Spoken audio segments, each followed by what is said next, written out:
C'est bon, t'es prête? Ça enregistre. Bah Ouais. oui, je suis prête. Bonjour à tous et bienvenue dans Un mythe dans le placard, le podcast qui dépoussière les mythes littéraires. Alors aujourd'hui, on va commencer une nouvelle série de podcasts. Puis j'entame une série d'entretiens avec des personnes diverses et variées. Donc on va commencer en fait avec la doyenne des personnes qui m'entourent, à savoir ma grand-mère, Nicole, alias Mamé. Et du coup, elle va nous parler un peu aujourd'hui de son rapport au conte, enfant, et puis ensuite en tant que mère et en tant que grand-mère. Et on va parler de ça ensemble. Elle est un peu timide, mais je pense que ça va bien se passer. T'es pas trop timide, ça va? Bah, il faut bien, hein. De toute façon, tu nous mets toutes les sauces alors. Alors, du coup, je te présente. Donc, ma grand-mère Nicole a 82 ans, bientôt 83, en septembre, ouais. Elle vit donc en région parisienne, a grandi en région parisienne. Elle vient d'une famille en fait avec beaucoup de cousins, mais elle était fille unique. Et elle a été élevée par ses parents, mais aussi par sa grand-mère maternelle, oui, qui a une très grande place dans sa vie. Et voilà, elle est mère de 3 enfants. Et elle a un chien.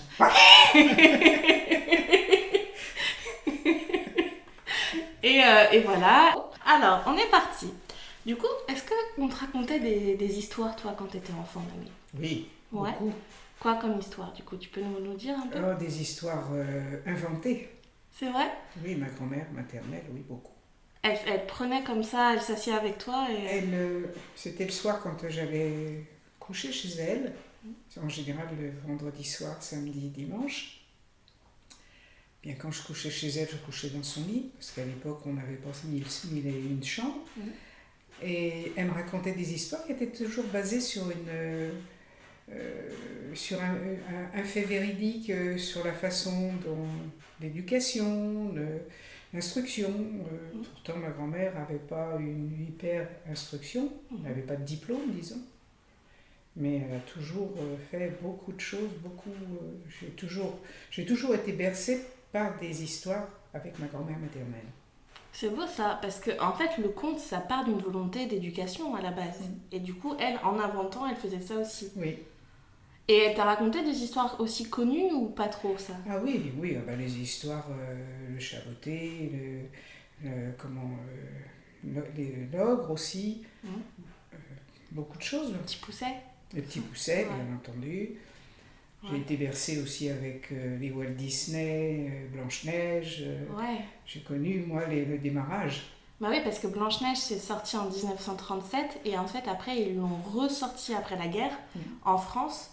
Et donc du coup toi tu l'as vu parce que toi t'es né en 1939 Oui. et donc toi tu l'as vu tout enfant au cinéma en Oui, fait. en noir et blanc.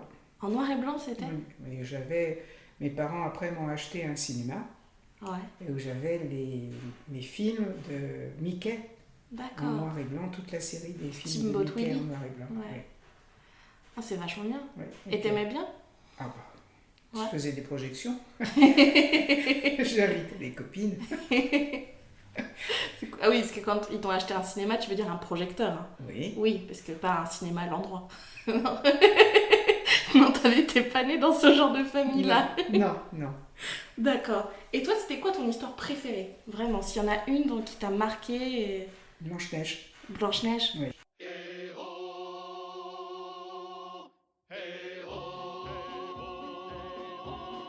Et Peau d'âne. Et Peau d'âne. Oui. Ok.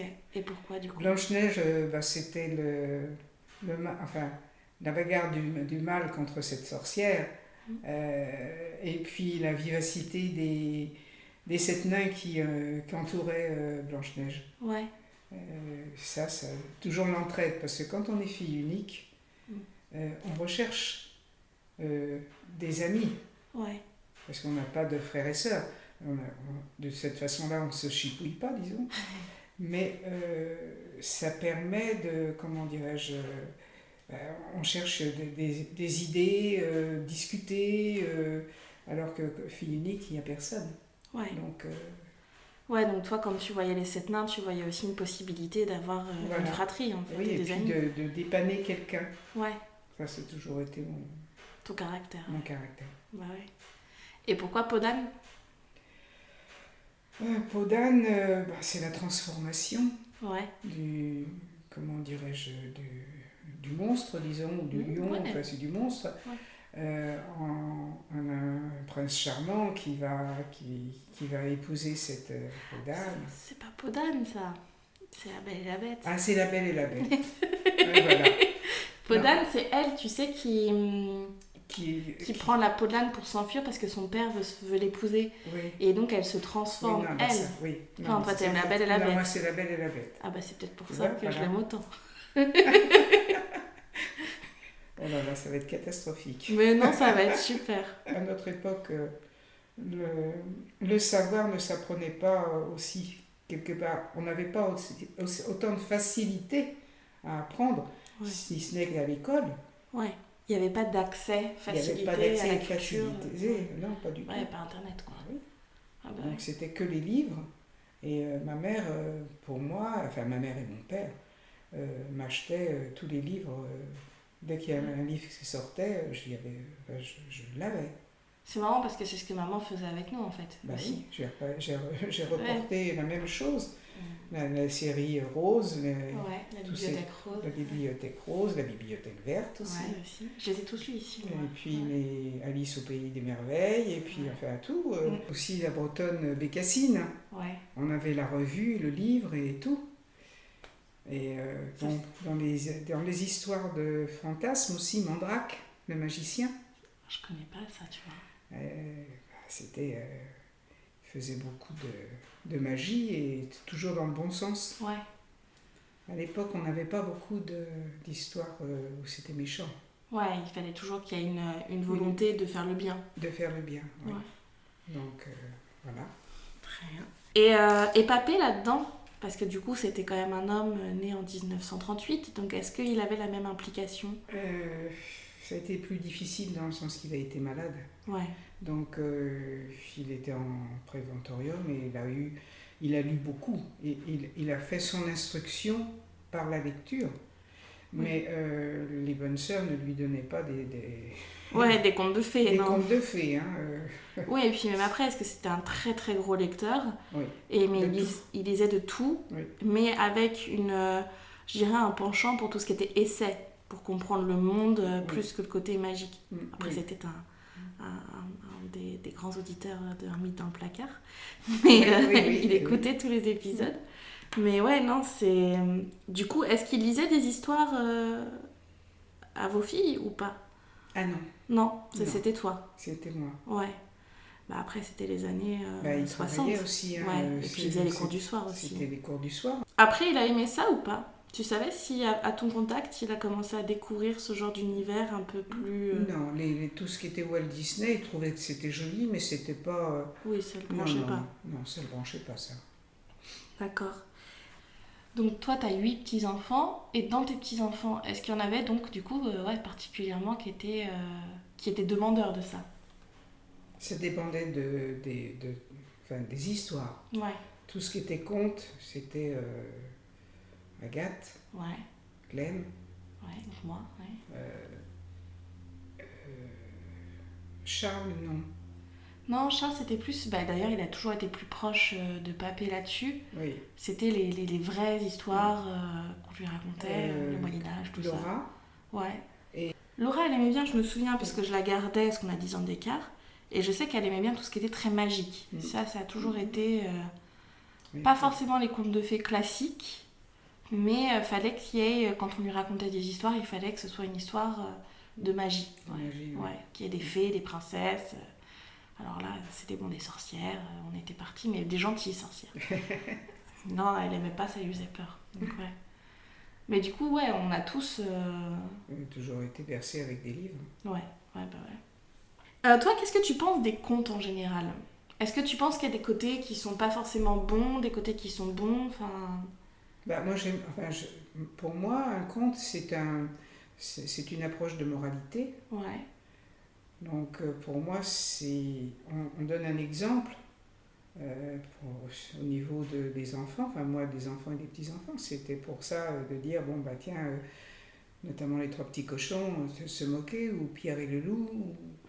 Pierre et le loup aussi. C'est des choses qui ramènent à la vie en définitive. C'est un exemple qui est romancé, mais c'est un exemple. Ouais, c'est vrai.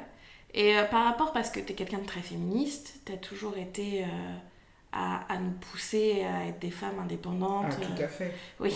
Alors là, j'avais le bras très haut. Voilà. Et donc voilà, nous on a toujours grandi dans ce côté de la famille, en tout cas avec un côté où c'est les femmes Qui gère. Voilà. Et donc c'est dit avec un aplomb. Mais du coup, c'est vrai que la posture des femmes dans les contes de fées, elle n'est pas toujours... Non, la femme est plutôt mise de côté. Ouais. C'est toujours disons le mâle, vulgairement, qui ramène, qui prend la place. Mais moi, je ne suis pas du tout d'accord. Et du coup, est-ce que tu faisais des nuances quand tu racontais ça à tes petits-enfants ou à tes filles, de dire... de leur expliquer que à côté, c'était pas forcément l'homme qui venait toujours sauver la demoiselle en détresse. Oh, honnêtement, je m'en souviens pas. Ouais. Là, c'était plus dans ton discours quotidien, ça. Oui. Ouais. Oui, dans mon discours quotidien et de toute façon même encore maintenant. Oui, je confirme. Je ne supporte pas les gens qui considèrent que les femmes ont un rôle en dessous de l'homme. Ouais, non, c'est pas possible. Et on est capable de faire aussi bien qu'eux, même mieux. C'est noté. Voilà. Si les gens se demandent pourquoi je parle toujours du rôle des femmes dans les contes, vous avez compris, c'est mamie. Très bien. Et t'écoutes du coup le podcast ? Oui. Ouais. Ouais. Pas tout, parce que malheureusement, quand ton grand-père a fermé les yeux, ça m'a... Ouais. Pu donner trop envie. C'est pas pu donner trop envie. Mais c'est que vous l'écoutiez ensemble en plus. Oui. Ouais. Non, ton grand-père écoutait toujours à part. C'est vrai ? Oui. Ah, je pensais que vous l'écoutiez ensemble. Non. Ouais. Le soir, il me disait, tiens, j'ai écouté le podcast de Clem. Il aimait bien, mais il était fier en plus. Tant mieux. Voilà. Et écoute, mamie, merci. C'est super gentil d'avoir accepté en plus d'ouvrir le bal. Ah, c'est pas facile. Hein. Non, mais c'est parfait. Oui, j'espère. On verra si on l'écoute beaucoup. Écoutez-le, s'il vous plaît. Et puis, écoutez, de toute manière, si vous avez des commentaires, des questions pour Mamé aussi, si vous voulez discuter avec elle, elle sera joignable via mes réseaux. J'espère que ce format vous a plu. Et puis, on se retrouve pour d'autres entretiens plus tard avec d'autres personnes. J'ai ma liste. Et si jamais ça vous intéresse et que vous voulez participer, n'hésitez pas à m'écrire sur les réseaux, sur mon adresse mail pro. Voilà, on vous fait des bisous. Merci. Et on vous dit à la prochaine. Ciao!